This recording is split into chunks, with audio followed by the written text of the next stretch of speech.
कार्यकर्ते शरद कोळी यांनी खासदार प्रणिती शिंदे आणि काँग्रेसचे ज्येष्ठ नेते सुषमाकुमार शिंदे यांच्यावरती केलेल्या टीकेनंतर काँग्रेसचे कार्यकर्ते जे आहेत ते आक्रमक झालेले आहेत आणि काँग्रेस समर्थक जे कार्यकर्ते आहेत ते शरद कोळी यांच्या ऑफिस समोर आलेले आहेत. त्यांनी पुतळा दहन करण्याचा प्रयत्न केला आणि आंदोलन जे आहे ते कार्यकर्ते शरद कोळी यांच्या ऑफिस समोर करतात. तरी काय म्हणणं तुमचं? आम्ही त्याला साडी घालणार. आमच्या ताईचा अपमान केलाय त्यानं. आमच्या ताईच का अपमान केलाय? मग त्याला समोर आम्ही त्याला साडी घालणार. साडी बांगड्या घालणार. तरी काय म्हणणं?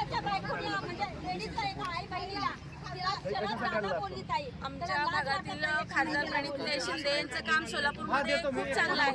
सलग 3 वेळा त्यांनी आमदार झाले.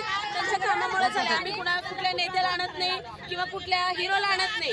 घरोघरी हिरोला आणून दाखवून दिशाभूल करून आम्ही त्यांनी पैसे घेऊन मतं घालत नाही. ताईंचं काम चांगलं आहे. ताईंनी सोलापूरसाठी खूप काही केलेलं आहे हे आम्हाला माहिती आहे. जर त्यांनी ताईंकडे बोर्ड दाखवत असेल तर त्याला आम्ही सोडणार नाही. त्याला पक्षातून काढून टाकायचं नसेल. त्याची गाडी आता इथे आली पाहिजे. आम्ही त्याची गाडी फोडणार नाही तर आम्ही त्याला फोडणार. तरी कशासाठी आला होता तुम्ही? आता मध्ये बोलू नका. चला इथं बोला पहिला. आज ह्याच्या दिवशी इलेक्शनच्या दिवशी विस्तार केला. शहर दक्षिणची जागा हे काँग्रेसची होती मुळात. तिथून विद्यमान खासदार म्हणजे प्रणितीताई शिंदे यांचे वडील सुशीलकुमार शिंदे तिथूनच निवडून आले. आनंदरावजी देवकोते, दिलीपरावजी माने ही काँग्रेसची जागा होती. पण युती सरकारच्या ह्याच्यामुळे त्यांना सोडली. मग काल दुपारी 4 वाजता ताईंनी आणि शिंदे साहेबांनी म्हणजे खासदार प्रणितीताई आणि सुशीलकुमार शिंदे यांनी जाहीर पाठिंबा काडादी साहेबांना दिला. तर ह्याला मिरची जोडली, ह्या कुत्र्याला मिरची जोडली. तुझ्यात हिंमत असेल तर तू आगा कागाची एकेरी भाषा बोललाय का खासदार नेहमीचा? मग त्याच्या निदर्शन आम्ही त्या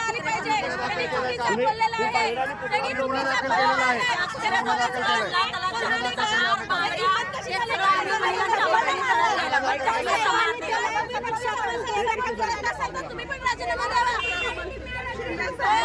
जर पोलिसांना सपोर्ट करत असेल तर त्यांनी राजीनामा द्यावा.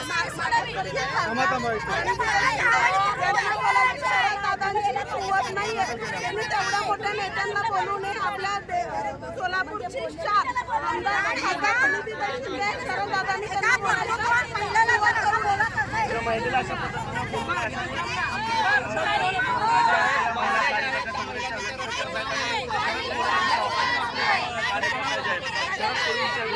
आंदोलन करताना आपल्याला पाहायला मिळत आहे. एबीपी माझा सोलापूर. एबीपी माझा, उघडा डोळे बघा नीट.